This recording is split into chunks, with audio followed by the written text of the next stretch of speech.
Hi, everyone, and welcome to Off the Record, the sports podcast, breaking news, hard opinion, and a little bit of gibber. I'm Andrew Webster, and joining me is a man who thought Debbie Does Dallas is a travel documentary, Phil Rothfield. Ha, ha, ha. How are you, Buzz? Mate, when you say, Webby, a little bit of gibber, I reckon we need a gibber meter. And I reckon most weeks you'd finish well in front of me. Sorry. Well. Sorry for enjoying my life. Sorry for enjoying rugby And I'm league. not happy It's with not your all about- preparation. Can I take our listeners behind the scenes? I stayed up till about 11 o'clock last night preparing, researching for what I was going to say. You come here in a frantic sweat, giving it 5 minutes, and you're the host. I was not the host with the giving it- most. You know what it was? I was on the Jerry Springer show, otherwise known as NRL right. 360 on Tuesday night. Right, which you And- knock off at 7 o'clock.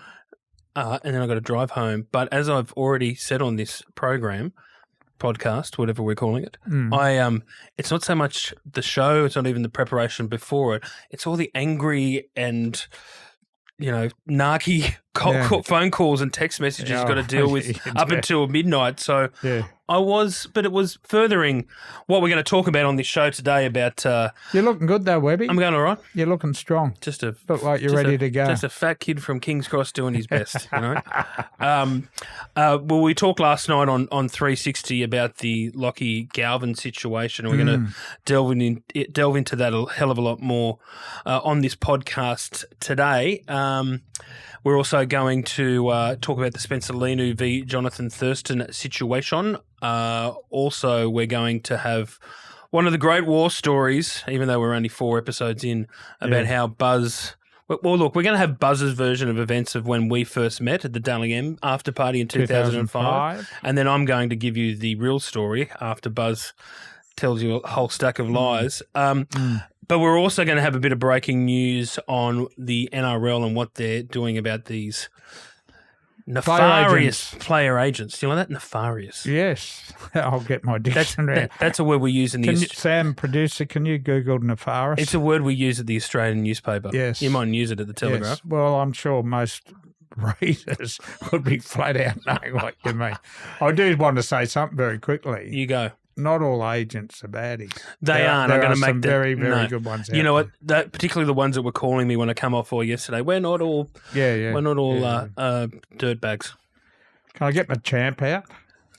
Sure. Can I do my champ? Do you want to thank our good friends at News Corp for their support? Very, very. Thank you for reminding me. Jason Scott is the head of sport.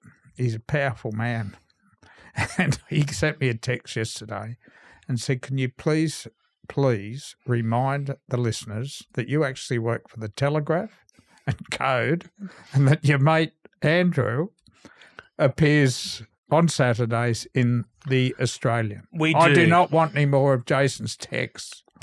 Well, Jason, and to everyone out there in the universe, let us just say thank News Corp in all seriousness for their support of our podcast. It's been...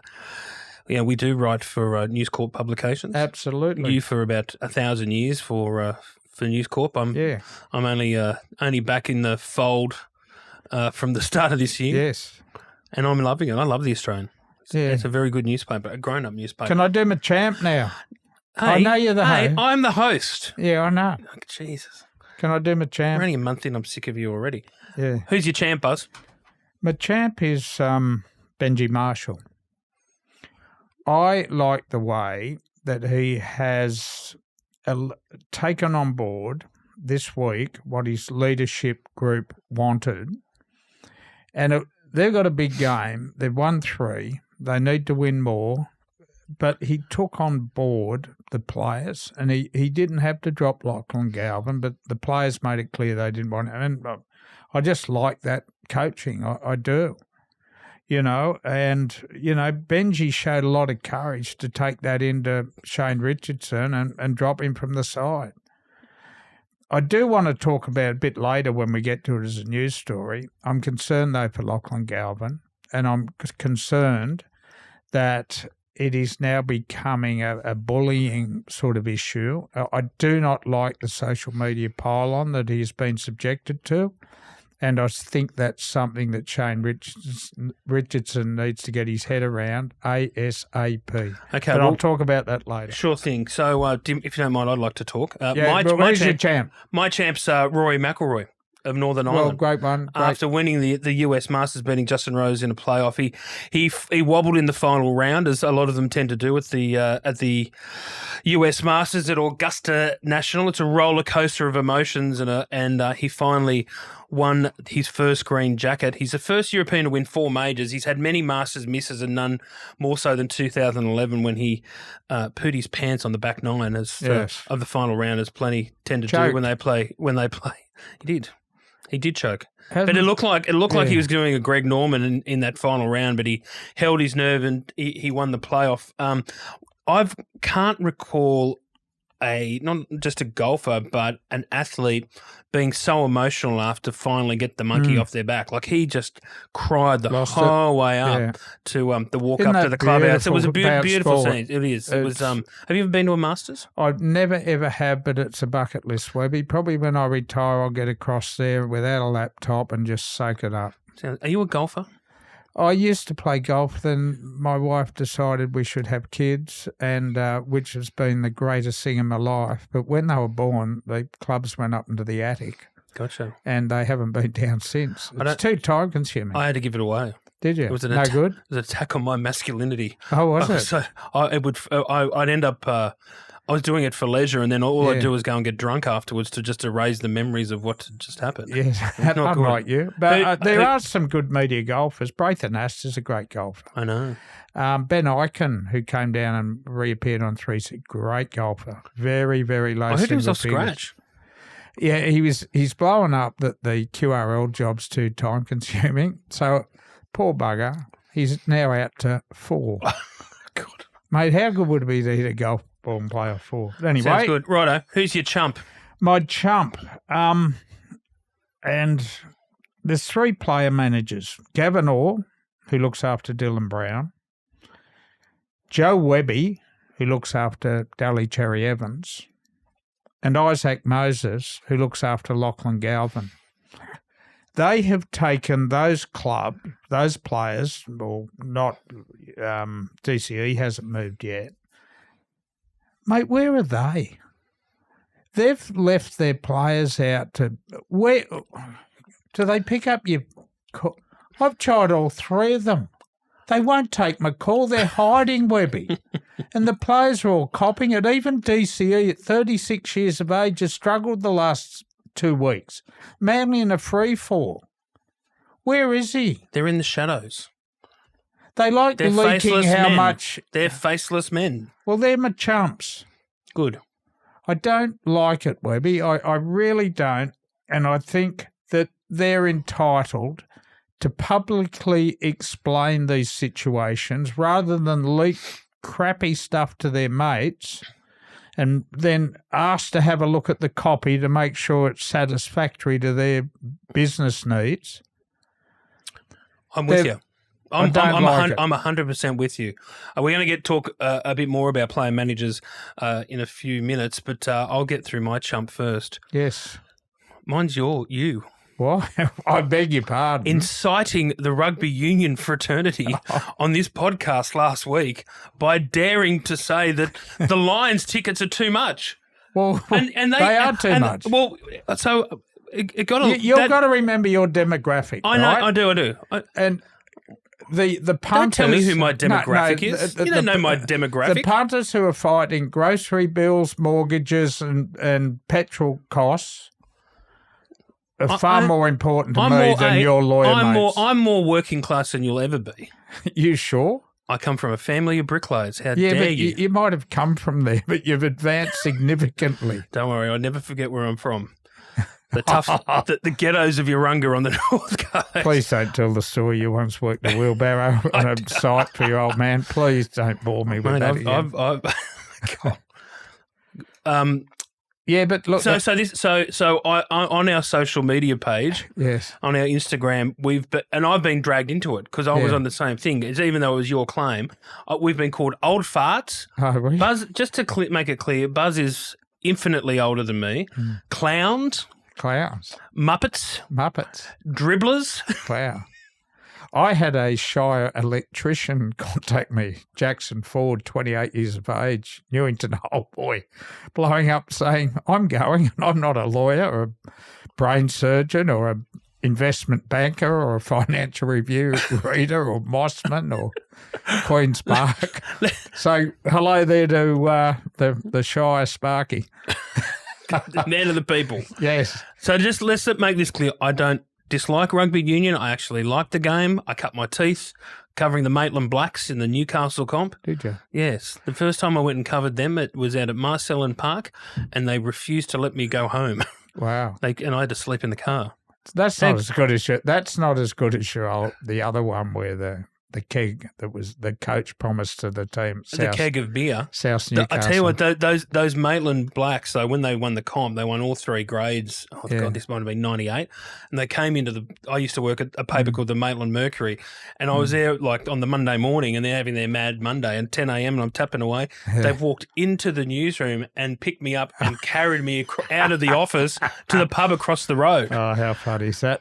So I actually like and respect rugby union. I think the sport's pulled the wrong rein in many respects in the last few years, but that's not an indictment on the code itself. To say there was no better sport in my day, in the old days, than watching the Galloping Greens when I lived in the eastern suburbs at Coogee Oval. And the beautiful football they played, and it was part of the Waratahs, the Wallabies as well, with the Ella brothers and Campese and Simon Poiterman. And I could understand the rules then. I could understand the rules. That helps. They run the ball. We bagged PVL for changing so many rugby league rules. Remember after COVID? Yes. Mate, I cannot understand rugby union. And you know what? It doesn't understand you, Buzz. All right, let's get to our you heard it here first segment.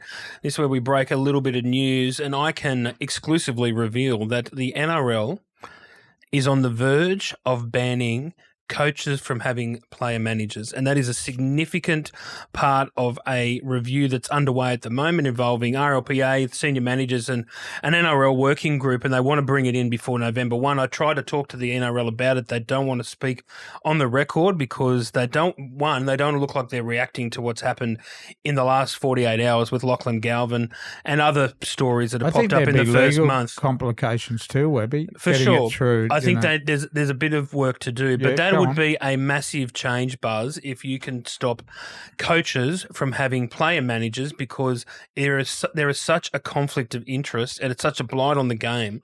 They've been talking for years about pulling the player managers into line, and it looks like finally this is going to happen. Well, Thoughts? I think it should, and I just want to talk Isaac Moses here. Do you know, I looked it up last night, he manages 30% of the NRL coaches that are plying their trade in a 17-team competition.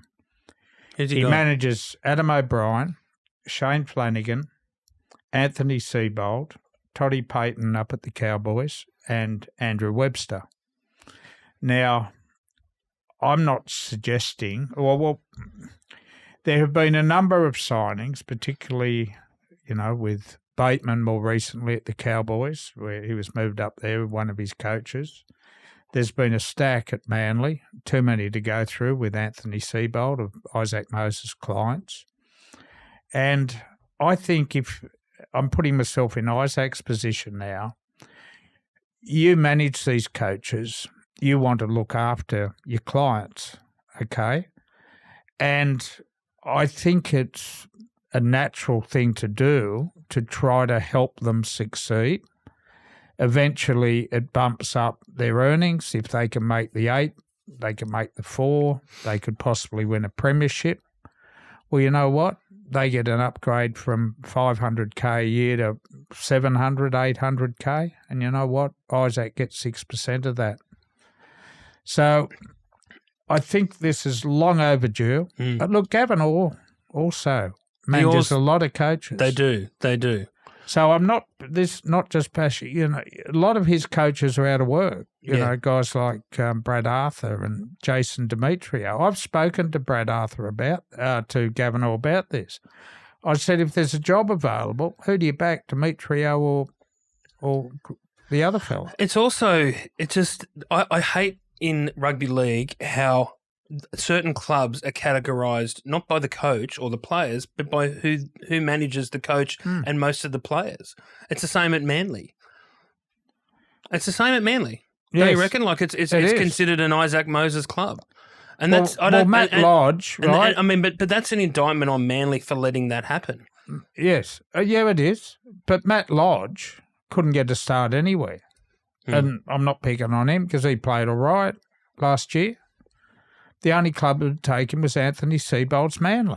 So this is where I think... And again, Webby, I'm going to be careful here, but it just looks bad. And the NRL do have to do something about it, and I applaud Abdo, and I applaud... And they're going to run into a lot of, they're going to crash into a lot of hurdles. Well, they've been talking about reform of managers... God, for as long as I've been covering the game, and it just seems like it's always put in the too hard basket. I reckon there's only 30% of them need pulling into line.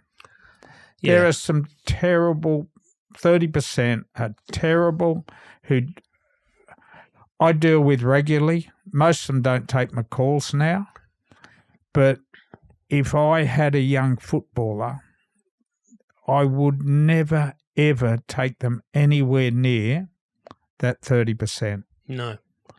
And there are others, like George Mimas, in my view, who was looked after Slater, Cronk, Lockyer. You look at the success of these people off the field. Now Nathan Cleary. You look at someone like our mate, Stephen Chimes Gillis. You look at his footballers' afterlife. He managed Brian Fletcher and made sure he could talk and was a media. You look at Laurie Daly, who Chimes managed. Sure. So the criticism of a lot of managers these days, from players, is that their managers will get the deal done, take their 6.5% or whatever the commission is, and then never hear from them until their contract's due to be renewed again. No. So after I come off 360 last night, we went pretty heavy on Isaac Moses and his role in Lachlan Galvin leaving the West Tigers, and I got a phone call from a leading player manager who has been around for a long time. It wasn't Chimes. I'm not going to give up who it was, and we were on the phone for the best part of an hour, and this guy said to me, "We are not all dirtbags."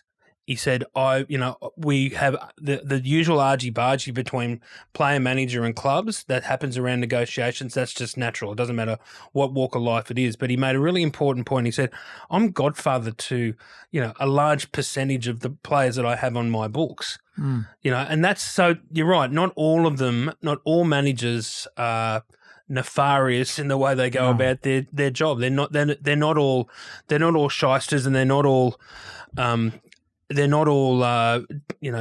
selfish and just worried about the cash. So that's something that really needs to be pointed out. But you know what I'm saying? I think let's just to tie it off. I think it's very important that the NRL are finally making this step. And to me, that is going to be the cornerstone of it. If they proceed with their plan to ban coaches from having player managers, that gets rid of a lot of the conflict of interest, and it stops player managers, particularly the big ones, getting their claws into certain clubs and having control of those clubs. Legally, I think there will be a problem in that it's very hard to go to someone running a business and saying you can only manage players, you will not manage coaches. You know what I reckon they'll do? I reckon they'll come up with a brand new scheme to what they are now, and that every player agent is going to have to re-register. That's what I reckon will happen. Wow. There you go. You heard it here first. Webby. You remember you heard it here first, unless, of course, it doesn't happen and then you heard it somewhere else. Let's get to the news of the week, and obviously the real big one is what's happened in the last few days with Lachlan Galvin, the West Tigers 5'8", declaring that he is doesn't want to be at the Tigers when his contract ends at the end of next season. Unbelievable scenes, Buzz. You've been covering the game longer than anyone. I don't think I've ever seen a situation where players have gone en masse, particularly the leadership group, and said to the coach, we don't want to play with this guy after what happened with Lachlan Galvin and the West Tigers just the other day. I find it extraordinary. I find the fact that his teammates have come out and slammed him on social media. It says a lot about just the unhappiness with what's happened with Lachlan Galvin. Yeah, but I feel so sorry for Lachlan Galvin. I think he's almost a bullying victim now. From what I told you, if someone came into your workplace, took a picture of your desk and said you're an arsehole, like they've basically been saying, it's... Who's been saying that? No. Gotcha. They're basically saying about young Galvin. Look, it comes back to him being so poorly advised. And all I had to do was walk into that meeting with Shane Ritson saying, God, mate, we're not ready to do a deal. Let's postpone. Let's chat again in November. Let's see how the West Tigers go. Because you know what? If they do make the 8 and then win a final, he might have changed his mind about Benji Marshall by then. That contrived statement. Terrible. And Lachlan Galvin didn't write that statement. Chat GPT did, didn't it? Yeah, well, there you go. But he said that he wanted to give the West Tigers time to sort out their roster, and that's why he did it. I don't believe he said that. I'm sorry. I know it's his statement because you know what?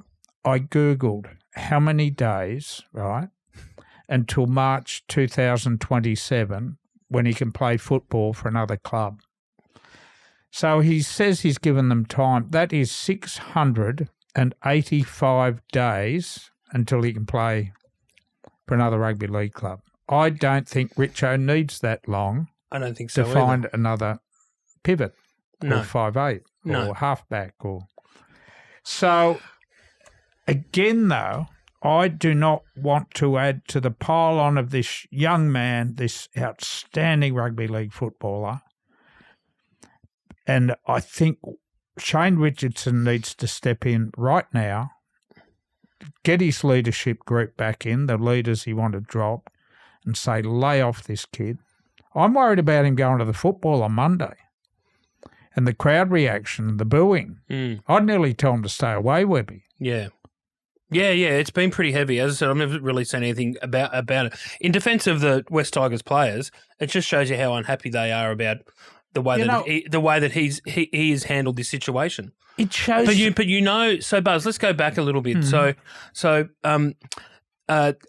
Benji and Richo were of the opinion that he should play, that he was going to play on Monday, and then on Easter Monday. And then the players, the leadership group came to him and said, we don't want to play with this kid. And then Benji said, and I said this on 360, to Galvin, do you want to address the playing group? And then which he did. And apparently he said in that meeting, we've all got to look after ourselves. And then from that point onwards, it started to deteriorate where they were snickering at what he had to say.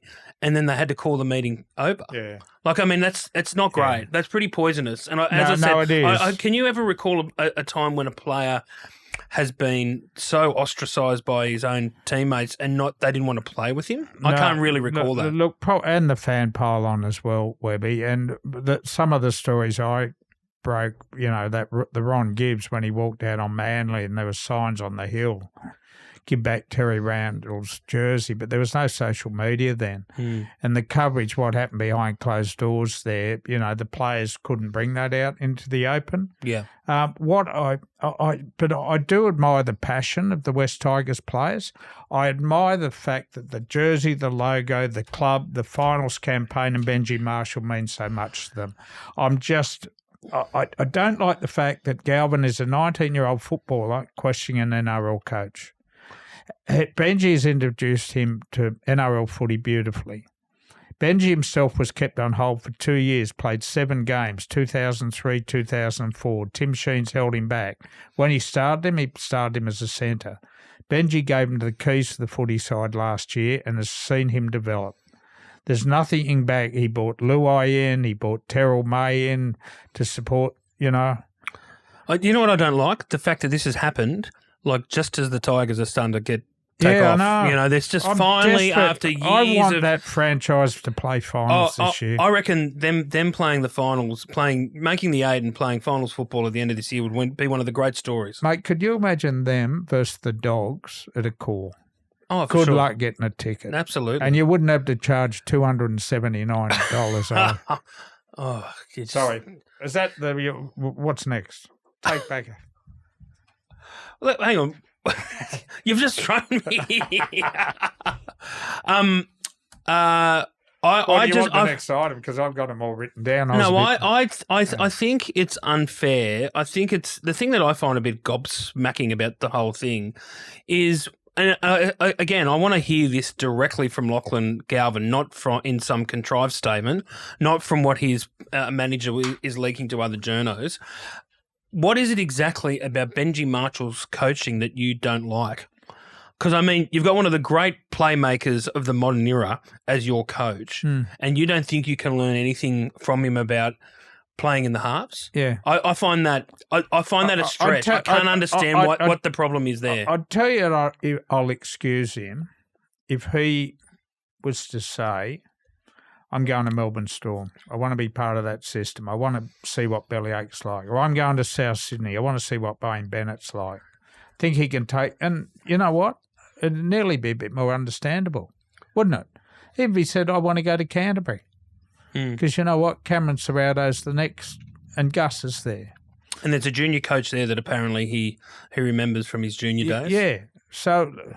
But just to pile on Benji and prepare, there's word is that Isaac told him to prepare a dossier, and every time something was said, keep a note of it. And that was what was brought up to Richo. It was a 7-point list. Yeah. And apparently Richo he chopped him off. He got through the first two, and Richo said, I don't want to hear any more of it, mate. So it's to try and, but let's get serious. That's all part of trying to get out early.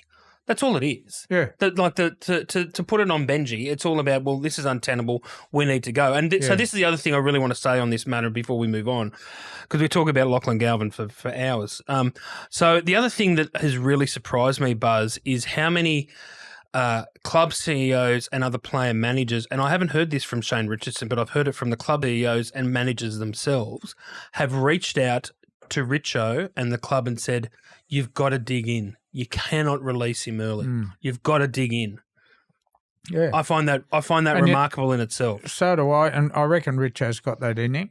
He's a tough old bugger. He is, whether you agree with him or not, or whether you like him or not. He's an old school club boss who's not gonna bend easy.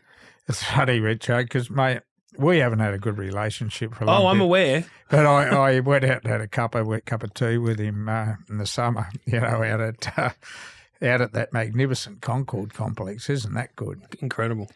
Yeah, but I admire what he's done in rugby league. You got to admire what he's done at the Tigers. Yeah, absolutely. See, that's the thing for me, Buds. That the West Tigers have shown some strength, and they show that their club stands for something. And as I said, whether it's bullying or not, but the way that the players have reacted, that's a club that's got a strong culture that's being built within the four walls of that club. Absolutely. I think that's something to be respected. Go Benji. Go the Tigers. Okay, I don't know this song, or I'd sing it. I don't know it either. You would not. Well, Spencer Leniu, Andrew, I've got my notes. Here's your next topic. Do you want to do the hosting from next week? No, but you seem to be struggling this morning as a host. Don't make me I wrapped you last. Don't make me climb over there and backhand you. I'm not in the mood.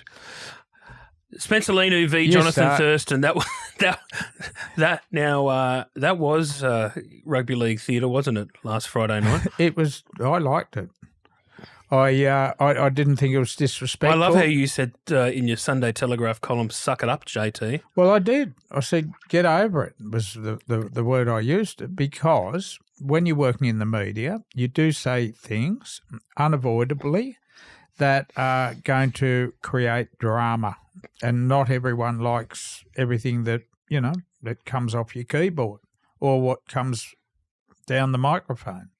I 100% agree. I have great respect for both these men, but I will say this to JT.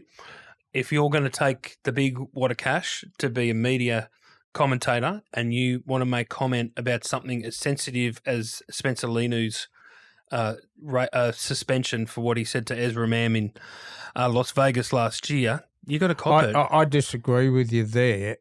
JT is an Indigenous leader, Of course. and I think he was entitled and to make to his I agree, opinion on but it. I agree. But if you're going to make it, then you have to be prepared for for repercussions. Yeah, what? I'm more than happy with him saying it, but just what the point I'm making is you have to be prepared. Buzz, how much? How much? Like, we've been doing this for a long time. Like, I reckon you would have copped it worse than me. Like, what about some of the blowback that you get? I've been physically threatened and physically abused. I have a couple of times. Won't go into it. It'll be a war story for another day. But my view is Jonathan Thurston's issue is if you're going to comment, which he was entitled to on Spencer Leniu in Vegas, you've got to be a complete commentator. And when issues like Ezra Mam, driving with drugs in his system, ploughs off over the wrong side of the road, unlicensed, and puts a 4-year-old girl in hospital with a broken hip, and he gets basically the same suspension as what Spencer got, I think he should say something. I'm not entirely big on that one. Well, you know what? How unusual you and me disagree. Because it was, because let's be fair dinkum, it was in the off season. Why would JT have to talk about that? So I understand his point of view in terms of not talking about Ezra, but as I said, if you're going to make comment and say that Spencer Leniu should be ruled out for half a season, doesn't he do all podcasts and stuff in the off season? No, he did a podcast. He did a podcast on the eve of the finals. That's why the Roosters had the shits, right? Because he fired up the whole thing about Spencer in a podcast. It's going to be great for Origin, mate. I can't wait. First game up there, Spencer. Yeah. Surely Laurie picks him, yeah, off the bench. Bang. Oh, I'll have to, yeah. Have to. Mate, and you know, it was aggressive what he said and the expressions he used and video I got from someone who was at the ground. But that's what Easter wanted for 18 months out of this footballer. That's right. He went and whacked Tony Staggs on the field because Staggs took out Sandon Smith. It was Hargreaves stuff. You know what I loved? Well, that's right. I felt like finally he stepped into the breach left by Jared, who has announced his retirement this week, I should say. One of the great warriors of our game, Jared Hargreaves, one of the greatest blokes on and off the field. So, he did get suspended a bit, but he was a great player. Absolutely. You got to walk. You want a prop who walks a fine line. I think Stephen Blocker-Roach reckons he's the best. Yes, does he really? Blocker loved him. Okay. I'm not sure better than Lazarus, but, Now to your favourite sport, UFC. I'm a UFC free zone.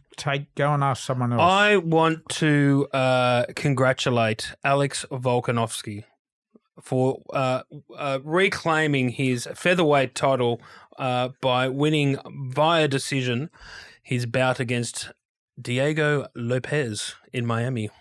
Wow.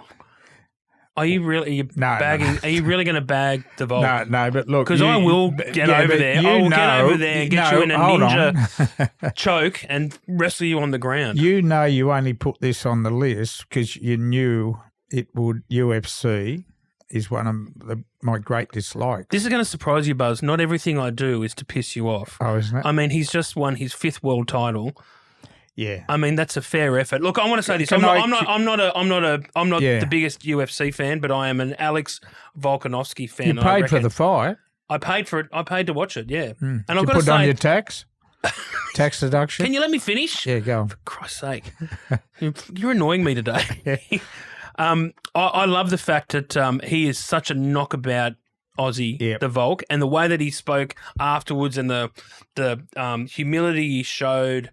I think he said, adversity is a privilege. Yes, he did. What a beautiful quote, because he's had to go through so much. Yeah. He's had 2 knockouts. He's 35. He's come back and he's reclaimed his title. And just even like the gratitude and the praise that he gave his opponent afterwards and said, what an absolute gun. I just think he's such a great athlete, and if it wasn't UFC, we would be lauding him more than just any other athlete we've probably ever had, because he's won 5 world titles. That's pretty special. I want to drop my UFC ban for 20 seconds to salute this guy because, look, I've seen all the clips on TV I've seen what a tough bugger he is. Did you say he'd won 5 world titles? I think that's right. Let me just go. Well, however many, look, and I've heard him interviewed, and he seems too nice almost to be in this brutal game. But what he has achieved... He's not a trash talker. Yeah. What he has achieved in a sport that is dead set global with the roughest, toughest bastards Mate, they are scary. I salute him. You know what I like as an aside? After watching the undercard, you know what I love about UFC? You've got all these Brazilians who come over to America and belt up loudmouth Yanks. Oh, I like that part of it. Do you? With the Don sitting in the front row. Donald Trump. He was there, yeah. So was your man Musk, wasn't he? Was he my guy? I read your socials. Don't you support Elon Musk? That's fucking defamatory. How dare you? Do not drop the F-bomb on my podcast. I'll drop a few more by the end. I actually went, when I was over on the promo tour. I love winding you up. When I love it. Oh, you of all people. The thinnest skinned of all. When I was over in Vegas for the promo tour before the first Las Vegas games, where I was very, very well behaved, I went and covered a UFC bout, and there was and Donald Trump walked into the building, and the crowd went wild. He sat down, and there the undercard starts, and then they were showing famous faces in the crowd, and they went to Donald Trump. Huge cheer. Then they went to Volkanovski in the crowd, and the cheer was louder. So that no word of a lie. That just shows you how popular he is with UFC fans. As I said, I salute that man, Webby. Good on him. Okay. This is now the fun part of the show where Buzz and I talk about our war stories from glittering careers in journalism. I've had more feedback on the war stories from punters than anything else we gibber about on this podcast. Okay, well, we've been teasing it for a few weeks. This is the one where you and I first met. 2005 Dally M after party. Jonathan 20 years ago. Jonathan Thurston had won the Dally M that year. And then we went to the after party, which wasn't at Town Hall, but it was at a bar around the corner. All right. You're on the gaspers then, weren't you? A heavy smoker. 1905. Maybe I was. Yeah, probably. I don't know. I used to go in and out. You were certainly a drinker. Oh, thanks, Scoop. Would you never have one yourself? Well, you give us your version. No. Let's have your version first. No, I'm not. Well, I'll tell you what my version is. I'd been in the media in 2005 for 29 years, and here was this young chap from the Maitland Mercury attacking me every Sunday in his new column in the Sun Herald newspaper, calling me all sorts of things. So when I started and I was in your position, I walked into all these statesmen in the press box, the Clarkson, Heads, Frelingos, Ernie Christensen, Bill Morty. They'd never attack another journalist in the manner in which you did. It was inappropriate, Andrew. So when I saw you and your head at the little bar we were at, and you were chain smoking and drinking Crown Lagers, I can still see you with a Crown Lager. I thought, you need to be fronted on this. You need to be told to pull your head in. Now, I've never won a fight. I cannot hold my hands up, right? And people who were with me that night were aware of that and were prepared to step in and knock you out. Well, like most of your yarns, that's a gross beat-up. This is what happened. So I had worked at the Sun Herald, and I was doing a column with James McSmith because we took over Weidler, who'd gone to Nine. Right. And here I am just writing, just gibbery gossip, and I certainly didn't start it. You had a crack at me. I didn't say you started. You started. You had a crack at me first. So no. So let's be fair to him. So I went for a whole year like going back and forth. I all thought it was all tongue in cheek fun. And then I saw you at the after party. You were having a beer at the end of the bar with David Pemberthy, who was the editor at the time. Great man, Pembo. He is a good man, Pembo. Adelaide Pembo. And I came over and introduced myself and just said, "Oh, Andrew Webster from the Sun Herald," thinking, it was all just fun and games. Oh, mate. And you know what you did? You know what you did? You know what you did? You said, "You've been attacking me all year," and you put your Crown Lager down, and I said, "Oh, you're going to have a crack." And you said, and then you know who stepped in? Hoops. Yeah. Hoops stepped in. Yeah. And earlier in that night, but that was the first time I'd really got to meet all you guys from news. Hoops had a crack at me. You had a crack at me. Kenty had a crack at me. Oh, wow. I was like, and I walked away from the Dally M's that night. Let me finish. Yeah. I walked away from the Dally M's that night going, what about these self-important rugby league reporters?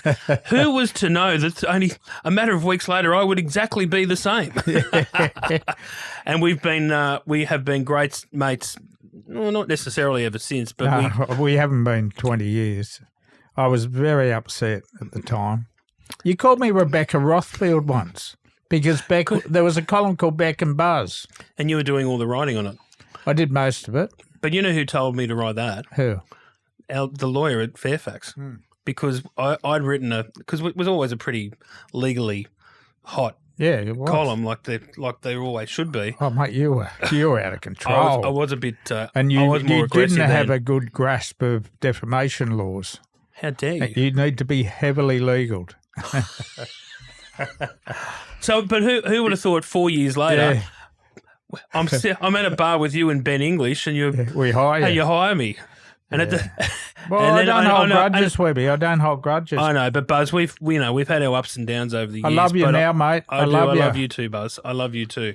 I can't say I always did. Tell me some great Dally M / Rothman medal war stories, mate. I love the fact that you've brought that up because I've seen some rippers over the years. I'll tell you one I was involved in 1993. My great mate Ricky Stewart won the Dally M Awards, right? So anyway, the traditional after party then was the old bourbon and beefsteak, which has been the scene of so much drama. That's where Ricky Ponting got belted one night, remember? And I remember it. And atrocities. Yeah, and you almost need a police conviction to get in there.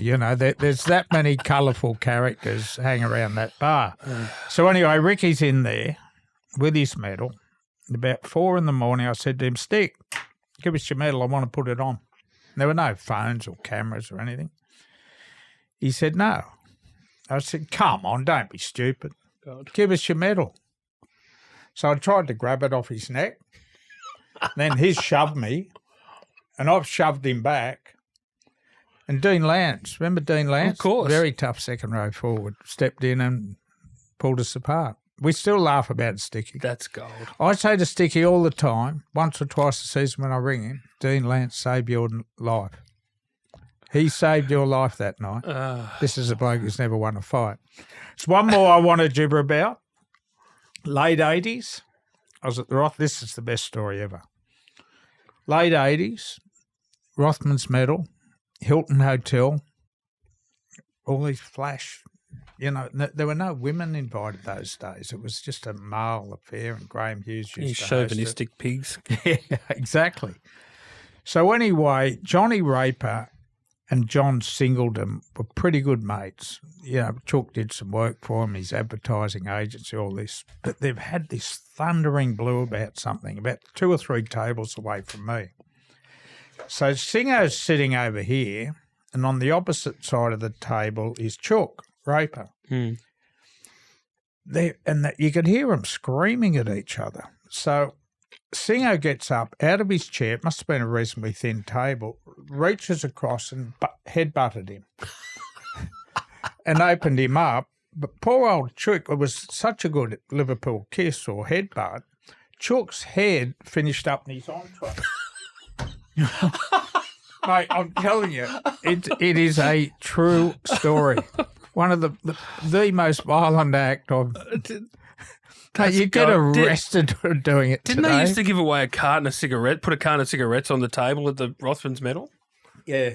Rothmans used to make Winfield. That's right. But I smoked B&H, so every year I'd get a carton free Winnie Blues, and I'd take them down to the tobacconist at Central Station. Change them over for B&H. Oh, that's gold. Yeah, See, I never funny really. days, Webby. I haven't. I feel like in many ways I was born in the wrong era. Sometimes I'm very glad I wasn't born in that era because I don't think I would have survived it. There was always drama. Exactly. The worst drama I ever had, apart from our little tete-a-tete, was a few years later, I asked Scott Cam from the block if I could flush a cigarette off him, and he said no. Are you serious? Yeah, he said no, and I've never liked him since. The tight ass. I know, unbelievable. Anyway, if you can't give another bloke a gas back. Exactly. By the way, I don't smoke. I gave up cigarettes years ago. You smoked for a long time, Webby. No, and I you did had not. many, many failed attempts at giving it up. I remember you sitting next to Rain Thomas in the Telegraph office and smoking like a chimney. I was there 4 years. I was there at the Telegraph 4 years. Well, you smoked for those 4. That was about... Anyway. Well, you know what? When I had to work under a tyrant like you, you'd be smoking a pack a day too. All right, let's get to our fearless forecast. What do you like, Buzz, this I'm not weekend? going to tip a winner because, look, I tipped the Broncos last week, so I've given up trying to tip racehorses, dogs, rugby league. I'm going to tip you a story. Tell us. Tell us, Uncle Buzz. Tell us all about it. There's 2 years to the next state election in New South Wales. I think once Premier Mins has paid doctors, nurses, train drivers, school teachers, and everyone, paramedics, everyone else who wants a pay rise, I think he's going to be in a position to make an announcement on funding for a core stadium. Right. Some very, very powerful people want a roof over it, and they want it converted into a rectangle so that the Canterbury Bulldogs and South can keep it as a home ground. More importantly, though, they want that roof on to weatherproof it, to get international acts. They tell me Taylor Smith did 3 concerts here. Taylor Smith? Taylor Swift, I said, didn't I? You said Smith. Oh. Is there any relation to Brian Smith? Taylor Swift. She Billy did 3 Smith? concerts here. They say if that venue had been weatherproofed, she would have done 8. But it's always a risk. They think, and they'll put a business case together here, Webby, that will justify a $600 million spend on that ground. On Acor? On Acor, yeah. I think they'll do 2 grounds. They'll do the SCG, knock down the Hill stand, or the Bill O'Reilly stand, and put another beautiful, and they'll do a core. That's what I'm hearing. And a core should be done up because that is our major event stadium. It should be like Wembley. Yeah, I agree. We're always going to need an 80,000 seat stadium, so they should look after it. It's the Olympic Stadium. You just can't neglect it and forget it. But it's a hard sell in the middle of a housing and cost of living crisis. That's the problem. I've just explained though that there'll be a business case that will justify in the tourism that'll. I vagued out. Yeah, I vagued out when you were. Sorry to bore you. Sorry. What are you tipping? Well, I'm all about cash. That's what we want. So, West Tigers play the Parramatta Eels in the Lachlan Galvin Cup on Easter Monday at Combank. I like the Tigers. I reckon this is going to galvanise them. No pun intended. Do you like that? Do you like that? Very good line. There you good. You can This is where you're a very, very good host. What? I work with Brave. Did a podcast with Chumps the other day. Yeah. I've done them with Jimmy Graham. They don't have your big words, or they don't. What's that other word you got me to Google that you're now worried about legally? Nefarious. Yeah. Don't condensation me, mate. I think they'll win 13 plus, $3.30. Get on, punters. West Tigers. Go the Tigers. Yeah. Up you go, Richo. In Richo we trust. Richo and Buzz, they're back, baby. Oh, yeah. They're back. Okay, listen, we've got some guests coming up. We can't say too much about who they are. That's a little hook and tease for the fans out there. We've got some guests coming up in the next few weeks, so make sure you stay tuned. If you want to follow us, subscribe, and engage with us on socials, you'll find us at OTR Buzz Webby on Instagram, and you can subscribe to us on YouTube on the Off the Record podcast. And another reminder, you can catch Webby in the Australian, and you can catch my gibber, as Andrew likes to call it, on code or telegraph.com.au. But what gibber it is. Yes. See you later. Good on you, I've Buzz. had enough of you today. Yeah, let's go. Oh, no, see you guys.